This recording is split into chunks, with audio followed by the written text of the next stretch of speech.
6:30. Greetings from our studio. You're welcome to Prime News on My Major Prime. Thanks for being a part of today's edition of the news. My name is Genda Peldrin Blanche King. We're live from Douala, the economic capital of the country. To begin the news this evening, several lawyers are reportedly injured after security forces stormed the court of first instance in Bonanjo, Douala yesterday to disperse them. According to reports, they were demanding bail for their colleagues who had earlier been arrested. Details in the following report with Nora Kakebi.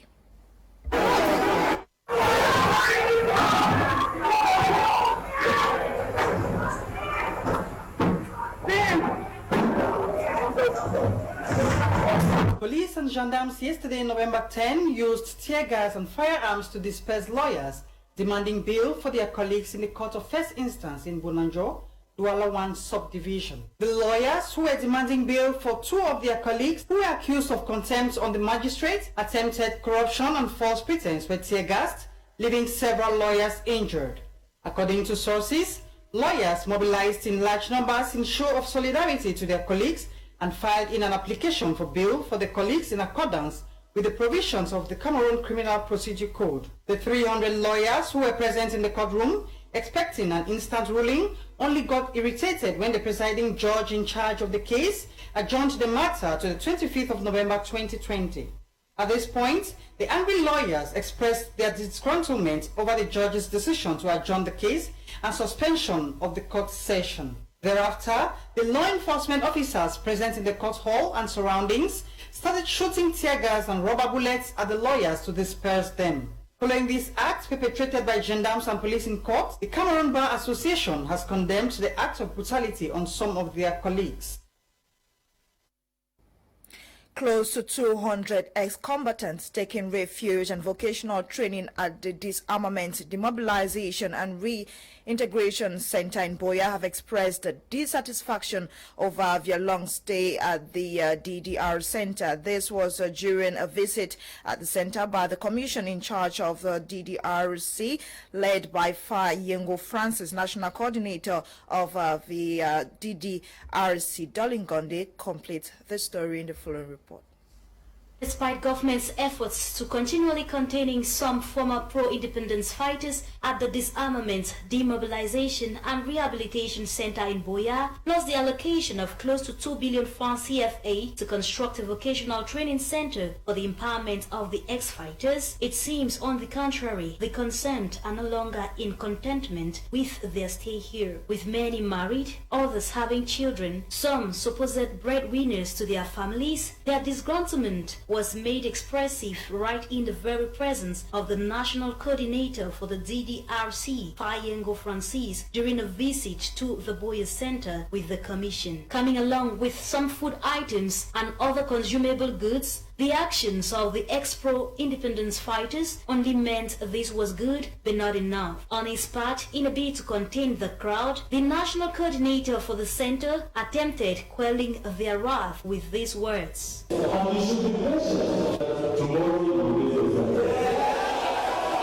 And like fuel added to flames, the ex-combatants became even physically confrontational for their voices to be heard.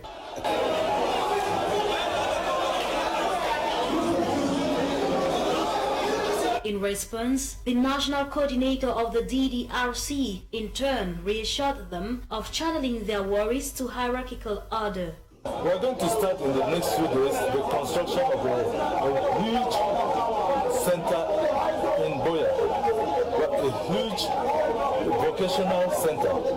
It is so that tomorrow, when we are going to settle people, they should be able to fend for themselves. We should not take the few francs and give to these boys. They will not do anything. It's better to train them so that tomorrow they can be useful to their families and they can be useful to our country. Before leaving the center, Fa Yengo Francis, together with the entire commission present, took time off to see for themselves the living conditions of the over 200 ex-combatants taking refuge at the DDRC in Boya.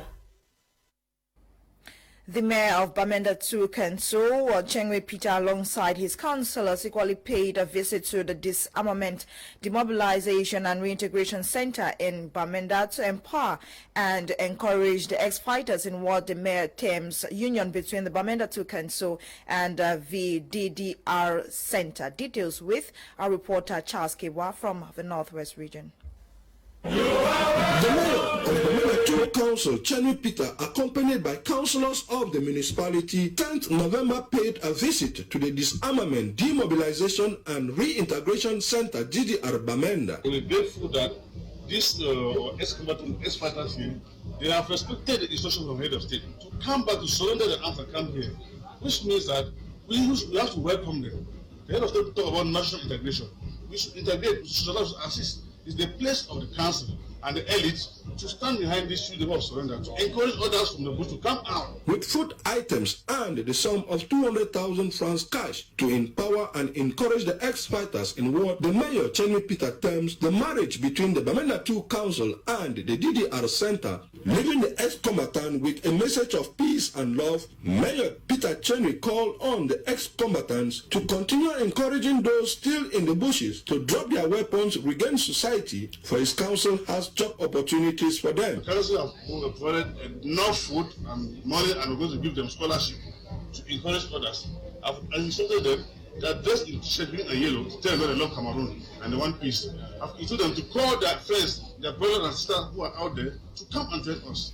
Gapsa 62's regional coordinator of the DDR Center for the Northwest acknowledged the Bamenda 2 Council move by the mayor. Being one of the earliest to visit the center, is confident he has them at heart. It's going to go a long way to support the DDR Center in Bamenda to take good care of the children. This is the first Lord Mayor who has decided to visit the center. And he did not only come alone, the divisional officer of Bamenda 2 Council accompanied. The DO for Bamenda 2, Nkongo Nicholas, with dismay, observed some ex-fighters were still clandestine in behavior, called on the administration of the center to be watchful on the aspect of drugs, or else will not get expected results. The ex-fighters or combatants expressed worries of the fact they have been accepted by the center, but difficult going out into the society as they doubt if the population is ready to forgive them. The DDR Center, created some 2 years ago to cater for those ex-combatants who voluntarily dropped their arms, a better place, have acquired various traits and skills. 32 of them reportedly reintegrated into the society and have gained employment. A move Bamenda 2 Council Mayor Chengwe Peter mentioned 2 million francs has been allocated for a Christmas tournament, promising more items for Christmas preparation to the center. A suspected thief was almost lynched yesterday in Boya by a group of local footballers around Street 7. According to the players, he attempted to steal from them while they were busy playing soccer. Eileen Sama reports. The young man in his mid-20s was caught red-handed in broad daylight in Campaign Street 7, a neighborhood in Boya, chief town of the Southwest region, Tuesday morning, while a group of guys were on the football pitch playing soccer.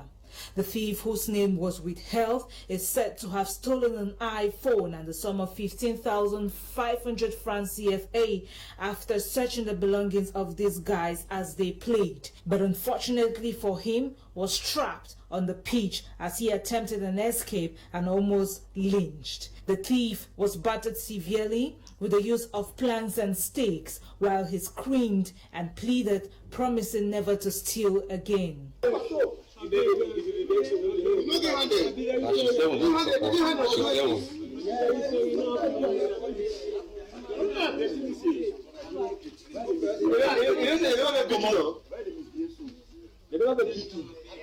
After receiving the snake beatings that lasted for about 15 minutes, he was then allowed to go free thanks to the interruption of other inhabitants of the neighborhood who actually recognized the hoodlum said to be residing in this same neighborhood where a series of petty thefts has been recorded in recent days.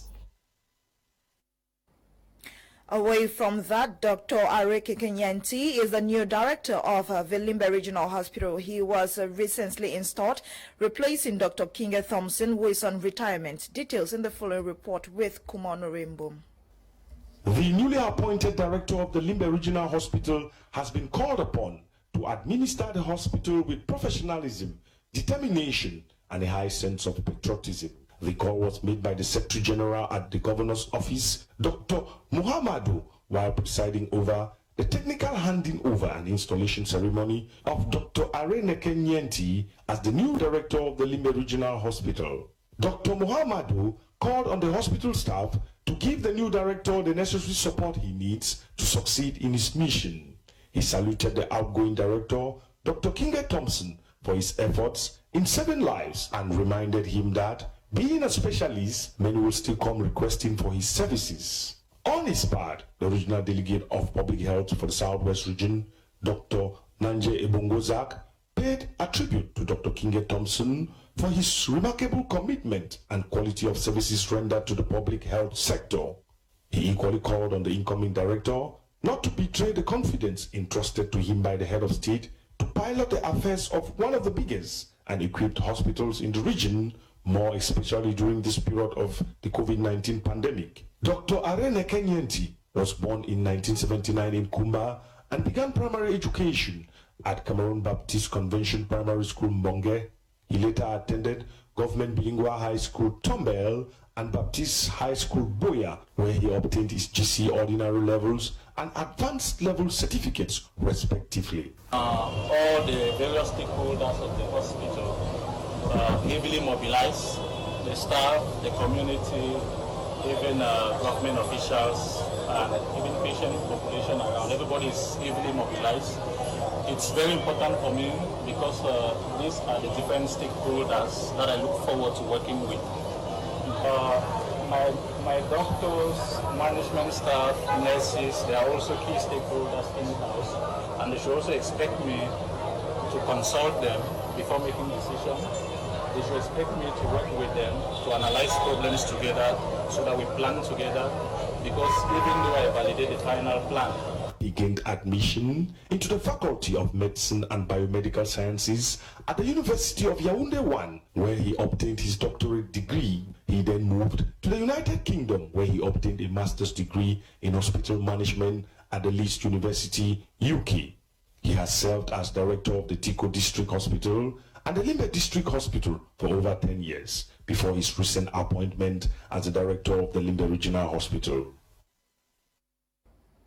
On today's health page, we talk diabetic retinopathy. It is an eye complication born from diabetes due to lack of control for one's blood sugar level. The disease is the leading cause of blindness worldwide, affecting 1/3 of the estimated 285 million people with diabetes. Awareness, sensitization, and prevention can help stop the spread of the disease. Away from that, Audrey Zatsa brings us news from around the world. We begin with the United States of America, where U.S. President-elect Joe Biden has announced the team he will use to ensure a smooth transition in January 2021, despite President Donald Trump's refusal to concede. At least 500 staff will work with federal agencies to prepare for the Biden White House. Moving on to Hong Kong, 4 opposition pro-democracy lawmakers in Hong Kong have been disqualified with immediate effect. The explosion came moments after Beijing passed a resolution allowing the region's government to disqualify politicians deemed a threat to national security. The move is being seen as the latest attempts by China to restrict Hong Kong's freedom. Hungary's government has drafted a change to the country's constitution that would in effect ban adoption by same-sex. The proposed amendment would specify that the mother is a woman, the father is a man, and permit only married couples to adopt children. The draft legislation has been condemned by human rights groups. The proposal was sent to Parliament by the governing right-wing Fidesz party late on Tuesday. It would require children to be raised with a Christian interpretation of gender roles. Let's revisit our health page, where our health reporter Kengo Kmer brings us details of diabetic retinopathy disease in the following report. Diabetic retinopathy affects more than 191 million persons worldwide, a number which is estimated to rise by 2040. The number of people living worldwide with diabetes is increasing at a considerable rate, and the management of this important condition is a serious public health issue. We realise that 1 in 3 people with diabetes may develop diabetic retinopathy, which is a condition which affects the back of the eye and may threaten vision. With symptoms that ranges from mild to severe vision problems triggered by factors such as type 1 and 2 diabetes, tobacco smoking, high blood sugar level and more, the disease is the leading cause of blindness worldwide, yet highly unknown. It means we have to improve access and services for screening. We have to have regular counseling and health education for people living with diabetes so that they understand the risks that they carry. And finally, we have to strengthen the clinical and surgical services that are available to deal with diabetic eye disease. Even though treatment for this disease consists mostly of laser coagulation, laser surgery, vitrectomy, many health centers lack the facilities, equipment and health personnel in many local communities across the globe to help tackle the disease. Nonetheless, early diagnosis, healthy diet and regular checkup, especially for persons with diabetes, is paramount to prevent diabetic eye disease and blindness. And on our feature page, we talk the ideas of youths leaving the country or traveling out of the country to other countries for greener pastures. The phenomenon of youths leaving the country keeps rising as numerous Cameroonians leave the country on a daily basis for greener pastures abroad. Most of them believe that traveling abroad to a land flowing with milk and honey is the best option to securing a better future for themselves. Details with Fabrice Keninga in the following report. International migration, popularly known in Cameroon nowadays as bush falling, is on the rise among Cameroonians of different walks of life. This upsurge is a response to the absence of ample economic opportunities to support the ever-growing economic and social demands of a cross-section of Cameroonian families and households. Migration in general is viewed as a livelihood strategy, and in the eyes of most Cameroonians, bush falling remains a contestable and inevitable pathway for those seeking to lead a better lifestyle. It is possible to make it in Cameroon, but it is practically very, very difficult. We can make it, but I think if you can spend maybe 10 years in Cameroon and get something, that 10 years out from Cameroon, I'm sure you are going to get something more than what you could have even get in Cameroon. The chances of making it big out there is where the chances are high. The chances out there are high than Cameroon. But now, the people that you meet, that gives you the visa, is the problem. That's why you need to first of all inquire and be credible about the person who is issuing you the visa or a passport or your traveling documents. Migration among most Cameroonian families has become a form of insurance in which families pool their resources to support the migration of kin, mindful of the fact that this will ultimately improve the living standards of families. Traveling out of a country to the promised land flowing with milk and honey is no guarantee that you will get the milk or honey.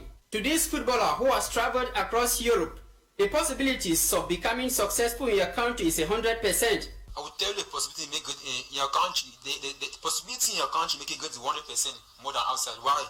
For example, first, outside you pay rentage, whereas in your country you may be staying your father's house or you know compare the rentage in your country and rentage outside.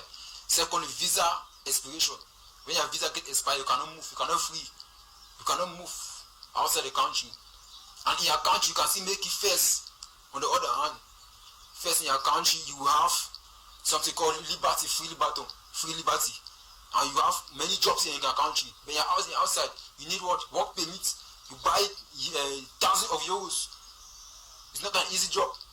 At the moment, several youths are busily playing the American DV law team, aiming to be selected so that they better their lives. Gory stories are told on daily basis of cruel and inhumane acts Cameroonians and Africans are subjected to abroad. Others take on the dangerous task of going to the desert, while others go to the evil forest and never even get to their so-called promised land. While we encourage youths to stay in their country, the government must also create an enabling environment for these youths.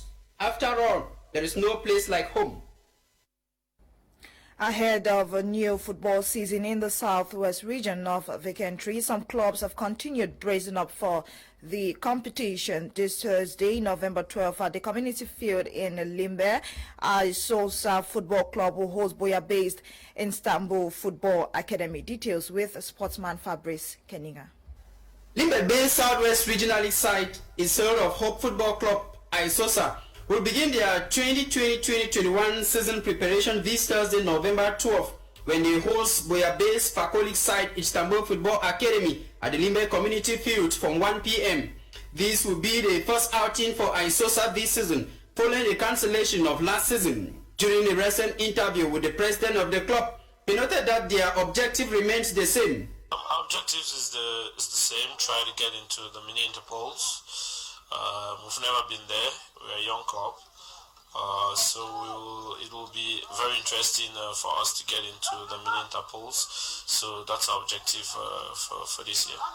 For Istanbul Football Academy of Moliko, the team has been training for over 2 months and have equally played 2 friendly matches, emerging victorious. Their latest victory was against the reserve team of another Moliko-based club, Senior Dev Football Academy, on Saturday, November 7. The quality of players within the ranks of Istanbul Football Academy tells of a team that means business. This friendly game is no doubt a veritable test for both sides still struggling to inscribe their names in the Southwest Football Atlas. Isosa will be challenging for a place in the Southwest Mini Interpols, while Istanbul Football Academy are hoping to graduate from the Fakolik. The president of Isosa Football Club, Karl Mokake, appeals to organizers of the Southwest Regional League not to be in a hurry. There's no need for us to rush to start the league because last year we discovered that when we started the league, the other regions were like 70 or 80%, and the other regions were still to start. And there's no point in starting the league and then we have to suspend the league for 2-3 months without the players playing. Talking about the quality of the Southwest Regional League, the club president remarks that it has been developed in the last few years. Every year seems better than the previous. I think the administration too is trying to make everything work out. With that sports report, we end today's edition of Prime News. Thanks for being a part. Join us tomorrow at 6:30 Cameroon time for another edition of Prime News on My Major Prime. The news was produced by Ewane Elaine Olinga, coordinated by Faith Tatabironyo. My name is Genda Pelgin Blanche King. Until we meet again tomorrow, stay tuned to My Major Prime at 7 p.m. Cameroon time. Prime Hour will be live with Kim Leonard and his analysts. Good night.